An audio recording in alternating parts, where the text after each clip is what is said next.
So this is an interview with a difference. On the basis that a picture's worth 1,000 words, what I did was ask Bill and Melinda to dig out from their archive some images that would help explain some of what they've done and do a few things that way. So we're going to start here.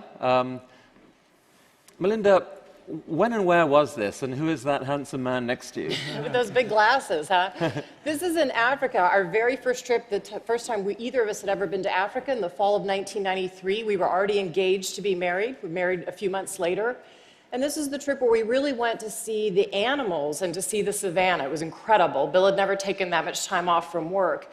But what really touched us actually were the people. And the extreme poverty. We started asking ourselves questions. Does it have to be like this? And at the end of the trip, we went out to Zanzibar and took some time to walk on the beach, which is something we'd done a lot while we were dating.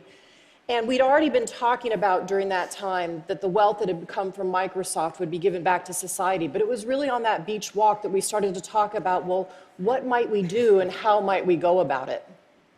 So given that this vacation led to the creation of the world's biggest private foundation. It's pretty expensive as vacations go. I guess so. We enjoyed it. Which of you was the key instigator here? Or was it symmetrical? Well, I think we were excited that there'd be a phase of our life where we'd get to work together and figure out how to give this money back. At this stage, we were talking about the poorest and what could you have a big impact on them? Were there things that weren't being done? There was a lot we didn't know. Our naivete is pretty incredible when we look back on it. But we had a certain enthusiasm that would be the phase, the post-Microsoft phase would be our philanthropic mentorship. Yeah, which Bill always thought was going to come after he was 60. So he hasn't quite hit 60 yet. So some things change along the way. Oh, so it started there, but it got accelerated. That was 93, and then it was 97 really before the foundation itself started. Yeah, in 97 we read an article about diarrheal diseases killing so many kids around the world, and we kept saying to ourselves, well, that can't be. In the US, you just go down to the drugstore, and so we started gathering scientists and started learning about population, learning about vaccines, learning about what had worked and what had failed, and that's really when we got going, was in late 1988, 1999. So you've got a big pot of money and a world full of so many different issues. How on earth do you decide what to focus on?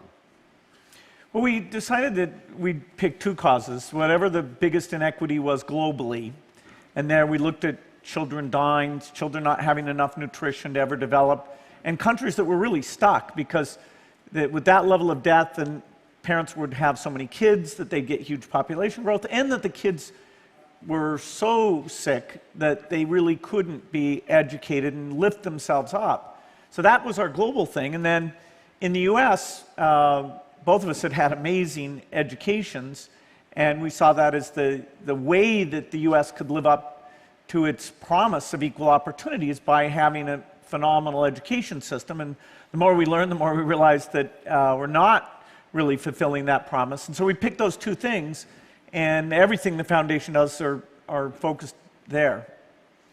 So I asked each of you to pick an image that you like that illustrates your work, and Melinda, this was what you picked.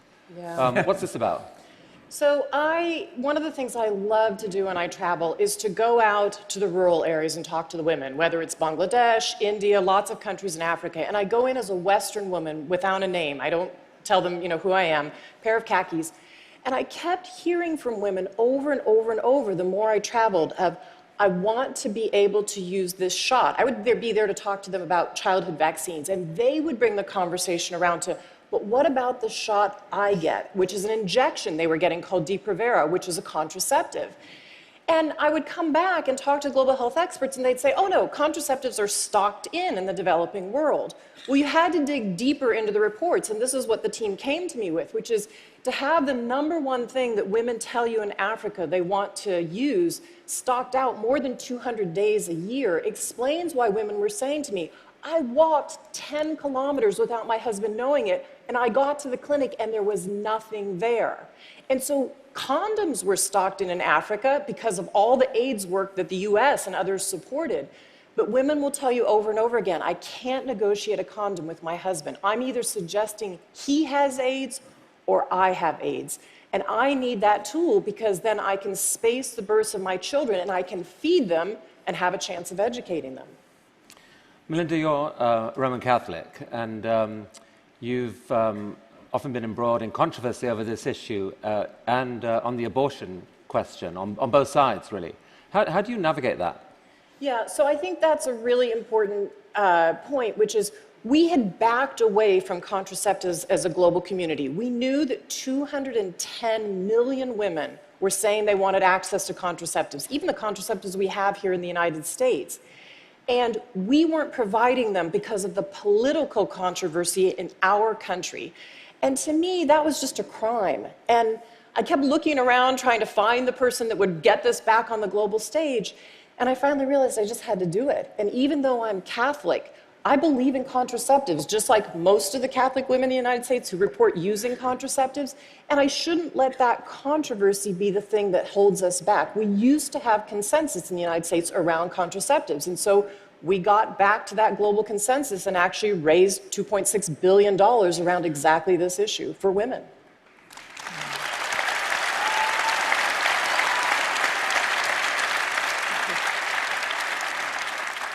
Bill, this is your graph. What's this about? Yeah, well, my graph has numbers on it. I really like this graph.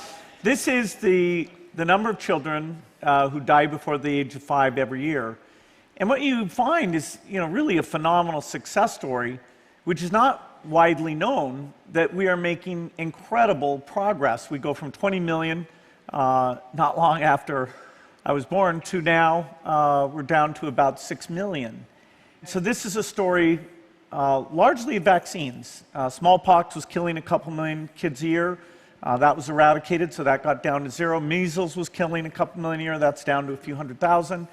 Anyway, this is a chart where you want to, get that number to continue, and it's going to be possible using science of new vaccines, getting the vaccines out to kids.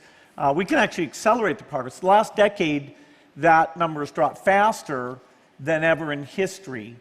And, so I just love the fact that you can say, okay, if we can invent new vaccines, we can get them out there, use the very latest understanding of these things, and get the delivery right, that we can perform a miracle. I mean, you do the math on this, and it works out, I think, at literally thousands of kids' lives saved every day compared to the prior year. It's not reported. An airliner with 200 plus deaths is a far, far bigger story than that. Does that drive you crazy? Yeah, it's because it's a silent thing going on. It's one kid at a time. This 98% of this has nothing to do with natural disasters, and yet people's charity when they see a natural disaster are wonderful. It's incredible how people think, okay, that could be me, and the money flows. These causes have been a bit invisible. Now that the Millennium Development Goals and various things are getting out there, we are seeing some increased generosity. And so, the goal is to get this well below 1 million, which should be possible in our lifetime. Maybe it needed someone who was turned on by numbers and graphs rather than just the big sad face to get engaged. I mean, you've used it in your letter this year. You used basically this argument to say that aid, contrary to the current meme that aid is kind of worthless and broken, that actually it has been effective. Yeah, well, people can take, there is some aid that was well-meaning and didn't go well. There's some venture capital investments that were well-meaning and didn't go well. That you shouldn't just say, okay, because of that, because we don't have a perfect record, this is a bad endeavor. You should look at, what was your goal? How are you trying to uplift nutrition and survival and literacy so these countries can take care of themselves and say, wow, this is going well, and be smarter. We can spend aid smarter. It is not all a panacea. We can do better than venture capital, I think, including big hits like this. Now, traditional wisdom is that it's pretty hard for married couples to work together. How have you guys managed it? Yeah, I've had a lot of women say to me, I really don't think I could work with my husband. That just wouldn't work out. You know, we enjoy it, and we don't. This foundation has been a coming to for both of us, and it's a continuous learning journey. And we don't all travel together as much for the foundation, actually, as we used to when Bill was working at Microsoft. We have more trips where we're traveling separately, but I always know when I come home, Bill's going to be interested in what I learned, whether it's about women or girls or something new about the vaccine delivery chain or this person that is a great leader. He's going to listen and be really interested. And he knows when he comes home, even if it's to talk about the speech he did or the data or what he's learned, I'm really interested. And I think we have a really collaborative relationship, but we don't spend every minute together, that's for sure. But now you are, and we're very happy that you are. Look, I mean, Melinda, early on, you were basically largely running the show. 6 years ago, I guess, Bill came on full-time, so moved from Microsoft and became full-time. That must have been hard, adjusting to that, no? Yeah, I think actually for the foundation employees, there was way more angst for them than there was for me about Bill coming. I was actually really excited. I mean, Bill made this decision even obviously before it got announced in 2006, and it was really his decision. But again, it was a beach vacation where we were walking on the beach and he was starting to think of this idea. And for me, the excitement of Bill putting his brain and his heart against these huge global problems, these inequities, to me, that was exciting. Yes, the foundation employees had angst about that. That's cool. But that went away within 3 months once he was there. Including some of the employees. That's what I said, the employees. It went away for them 3 months after we were there. Oh, the employees didn't go away. No, a few of them did, but...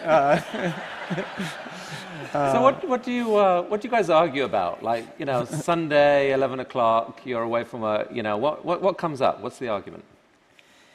You know, because we built this thing together from the beginning, it's this great partnership. You know, I had that with Paul Allen in the early days of Microsoft. I had it with Steve Ballmer as Microsoft got bigger, and now Melinda, in an even stronger, equal way, is the partner. So we talk a lot about which things should we give more to, which groups are working well. You know, she's got a lot of insight. She'll sit down with the employees a lot. We'll take the different trips she described. So there's a lot of collaboration. I can't think of anything where one of us had a super strong opinion about, about one thing or another. How about you, Melinda, though? Can you? You never know. Well, here's the thing. We come at things from different angles, and I actually think that's really good. So Bill can look at the big data and say, I want to act based on these global statistics. For me, I come at it from intuition. I meet with lots of people on the ground, and Bill's taught me to take that and read up to the global data and see if they match. And I think what I've taught him is to take that data and meet with people on the ground to understand, can you actually deliver that vaccine? Can you get a woman to accept those polio drops in her child's mouth? Because the delivery piece is every bit as important as the science. So I think it's been more a coming to over time towards each other's point of view, and quite frankly, the work is better because of it. So, I mean, in vaccines and polio and so forth, you've had some amazing successes. What about failure, though? Can you talk about a failure and maybe what you've learned from it? Yeah, fortunately, we can afford a few failures because we've certainly had them. We do a lot of, drug work or vaccine work that you're going to have different failures. Like we put out one that got a lot of publicity was asking for a better condom. Well, we got hundreds of ideas. Maybe a few of those will work out. We were very naive, certainly I was, about a drug for a disease in India, visceral leishmaniasis, that I thought once we got this drug, we can just go wipe out the disease. Well, it turns out it took an injection every day for 10 days. It took 3 more years to get it than we expected, and then there was no way it was going to get out there. Fortunately, we found out that if you go kill the sandflies, you probably can have success there. But we spent 5 years, you could say wasted 5 years, and about 60 million on a path that turned out to have very modest benefit when we got there. You're spending like $1 billion a year in education, I think, something like that. Is anything, I mean, the story of what's gone right there is quite a long and complex one. Are there any failures that you can talk about? Well, I would say a huge lesson for us out of the early work is we thought that these small schools were the answer. And small schools definitely help. They bring down the dropout rate, they have less violence and crime in those schools. But the thing that we learned from that work and what turned out to be the fundamental key is a great teacher in front of the classroom. If you don't have an effective teacher in the front of the classroom, I don't care how big or small the building is, you're not going to change the trajectory of whether that student will be ready for college. So, Melinda, this is you and your eldest daughter, Jen. Yeah. And just taken about 3 weeks ago, I think, 3 or 4 weeks ago. Where was this? So we went to Tanzania. Jen's been to Tanzania. All our kids have been to Africa, quite a bit, actually. And we did something very different, which is we decided to go spend 2 nights and 3 days with a family. Anna and Sonari are the parents. They invited us to come and stay in their boma. Actually, the goats had been there, I think, living in that particular little hut on their little compound before we got there. And we stayed with their family, and we really, really learned what life is like in rural Tanzania. And the difference between just going and visiting for half a day or 3/4 of a day versus staying overnight was profound. And so let me just give you one explanation of that.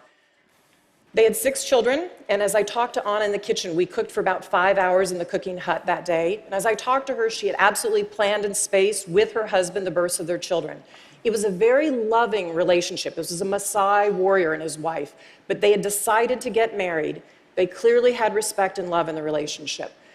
Their children, their 6 children, the 2 in the middle were twins, 13, a boy and a girl named Grace. And when we go out to chop wood and do all the things that Grace and her mother would do, Grace was not a child, she was an adolescent, but she wasn't an adult. She was very, very shy. So she kept wanting to talk to me and Jen. We kept trying to engage her, but she was shy.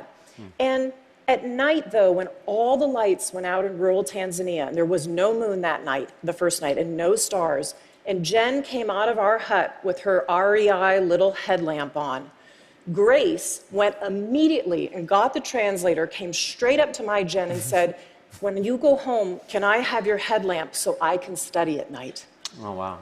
And her dad had told me how afraid he was that unlike the son who'd passed his secondary exams, because of her chores, she'd not done so well and wasn't in the government school yet. He said, "I don't know how I'm going to pay for her education. I can't pay for private school, and she may end up on this farm like my wife." So they know the difference that an education can make in a huge, profound way.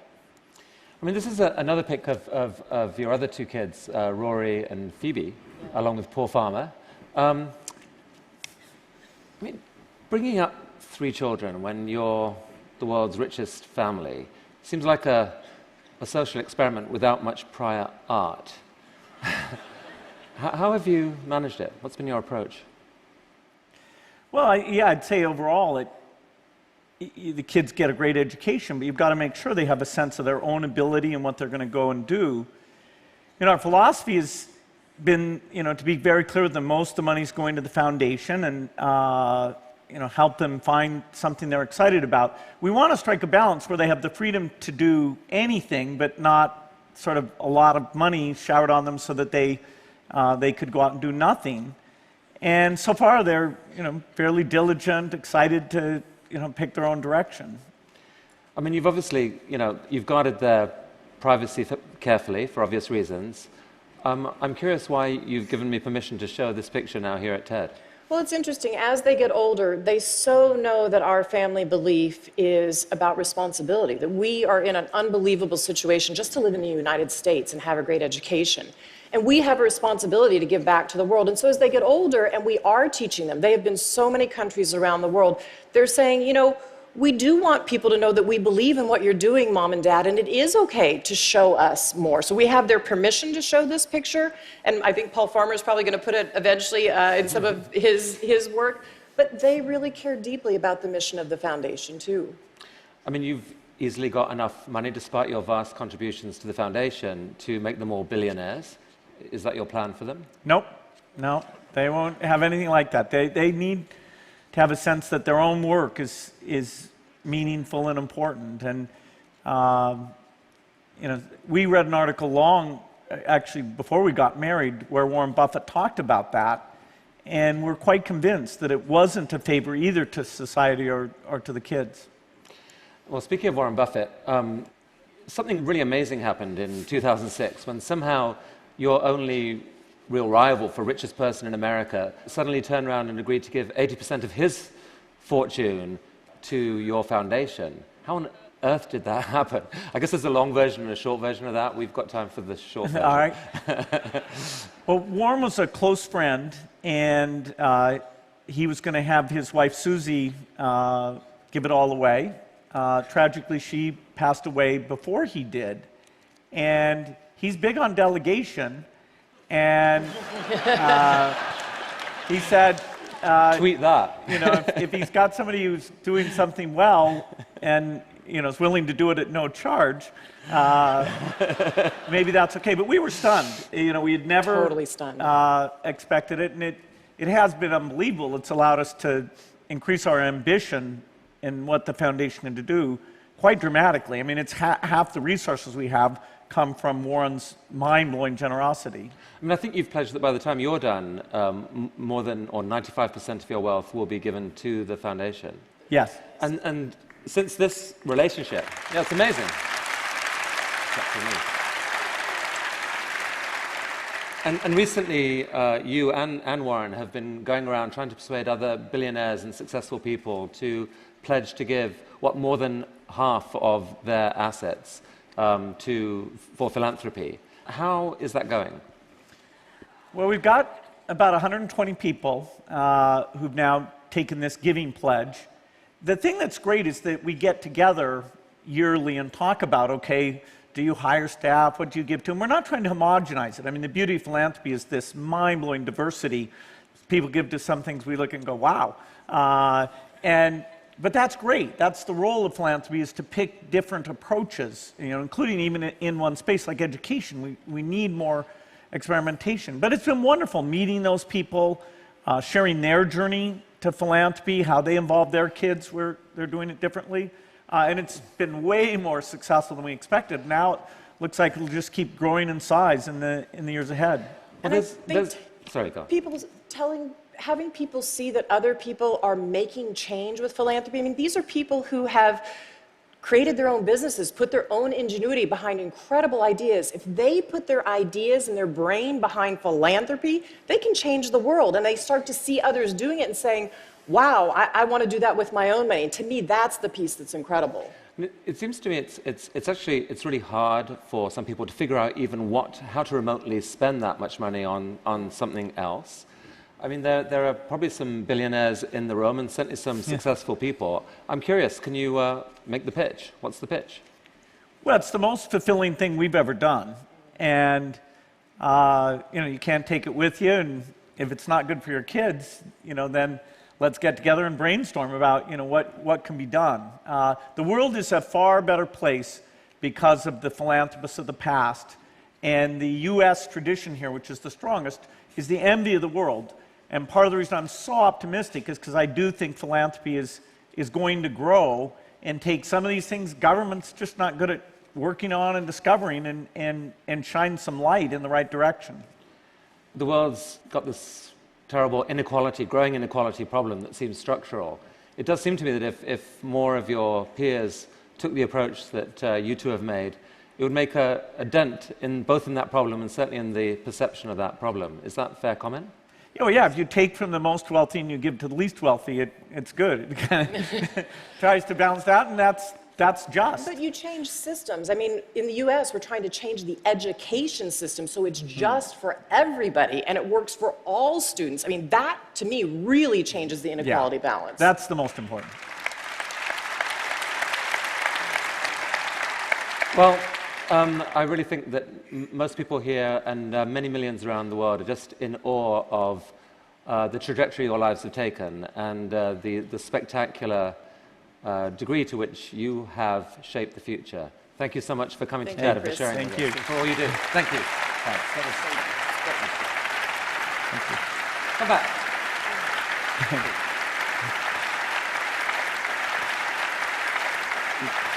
Thank you. Thank you very much. All right. Good job.